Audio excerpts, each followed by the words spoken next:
नमस्कार, मैं डॉक्टर राजीव काकर, Regency hospital Kanpur. आज हम बात कर रहे हैं ठंडक के आगमन और आपकी हेल्थ स्वास्थ्य के विषय में। अक्सर हमने देखा है कि रात को कुछ बुजुर्ग सोए, दरवाजे खिड़की बंद, कमरे के अंदर हीटर जल रहा है, आग जल रही है, कुछ कागज या लकड़ी जल रही है और दूसरे दिन उन्होंने सुबह नहीं देखी। जी हाँ, हम लोग ठंडक बचने के लिए कुछ ऐसी चीज़ें करते हैं जो शायद हमारे स्वास्थ्य के लिए और हमारी हेल्थ के लिए बहुत हानिकारक है। अगर हम कोई हीटर का उपयोग कर रहे हैं, ठंडक का समय है, दरवाजे भी बंद हैं, खिड़कियाँ भी बंद हैं, तो ये मान के चल रहे हैं कि जो चीज़ जलने वाली चीज़ है वो वायुमंडल से ऑक्सीजन को उपयोग करती है। वायुमंडल में बंद कमरे में ऑक्सीजन की कमी होने से दम घुट सकता है, मृत्यु हो सकती है। उसके अलावा जो हीटर होते हैं, जब उसके कॉइल जलते हैं या लकड़ी, कागज या कोई ऐसी प्लास्टिक जला करके हम बंद कमरे में सो रहे हैं, तो उसमें वातावरण में कार्बन मोनोऑक्साइड गैस निकलती है जो कि खून में घुल करके जो खून में बची हुई ऑक्सीजन है उसको रिप्लेस कर देती है और दम घुटने से हमारे स्वास्थ्य के ऊपर हानिकारक प्रभाव करती है और सडन हार्ट फेल या एकदम से चोकिंग होने से डेथ हो सकती है। इसलिए ज़रूरी है कि अगर जो हीटर कर रहे हैं तो ठंडक के समय अपनी खिड़कियां खुली रखें, थोड़ी सी खिड़की या दरवाजे खुले रखें जिससे ताज़ी हवा आती रहे।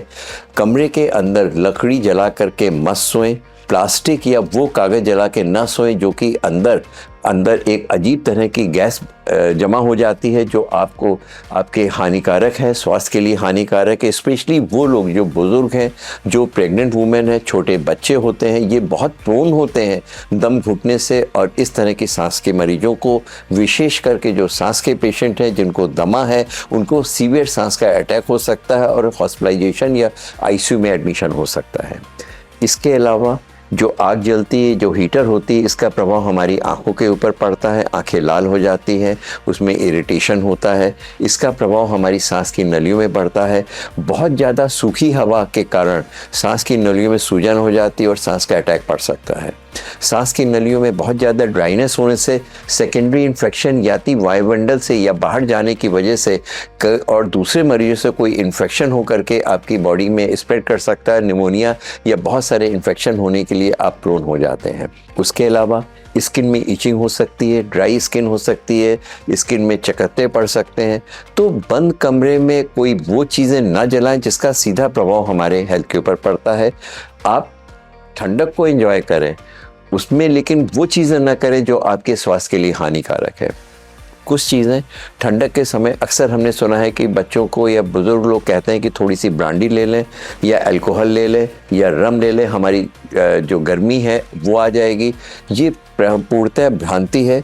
जब भी आप अल्कोहल लेते हैं तो आपकी ब्लड वेसल्स कॉन्स्ट्रिक्ट करती है और थोड़ी देर के बाद वो कम्प्लीटली डायलेट हो जाती है, बॉडी की हीट निकल जाती है, आपको इन्फेक्शन होने के, आपको निमोनिया होने के चांसेस बढ़ जाते हैं। अगर आपने ज़रूरत ज़्यादा अल्कोहल ले ली, हो सकता है आपको वोमिट हो, और वो वोमिट चूँकि आपके रिफ्लेक्सेस ख़राब हैं, आप वो जो लिक्विड है वो फेफड़े के अंदर जा कर के उसमें एस्पिरेशन निमोनिया हो सकता है और बहुत ज़्यादा आप अनकॉन्शियस हो करके कहीं गिर गए हैं तो आपको सर में चोट लग सकती है, बॉडी में चोट लग सकती है। अल्कोहल और उससे मिली हुई जो डाइट में जो चीज़ें हैं वो फेफड़े में जा कर के आपको ड्राउन कर सकते हो, सडन कोलैप्स होकर के डेथ भी हो सकती है। इसलिए उन चीज़ों को उपयोग न करें। बंद कमरे में बहुत ज़्यादा स्मोक हो रहा है, बहुत सारे लोग बैठे हुए हैं, वहाँ पे पार्टी ना करें। ओपन एरिया में जाएं, थोड़ी देर बाहर जाएं। स्पेशली वो लोग जिनको सांस की बीमारी है, सांस और उनको दमा है, वो लोग इसके लिए विशेष ध्यान रखें। बहुत ज़्यादा हैवी मील्स लेकर के ना सोएं, लेट नाइट खाना ना खाएं, नींद को पूरा करें। बहुत ज़्यादा कम सोने से, डाइट में इरेगुलर चीज़ें, बहुत हैवी डाइट लेने से, एक्सेसिव नॉन वेज के साथ एक्सेसिव स्मोक और अल्कोहल और ये स्नैक्स लेने की वजह से भी आपको हेल्थ रिलेटेड प्रॉब्लम हो सकती है। तो ठंडक को एंजॉय करें।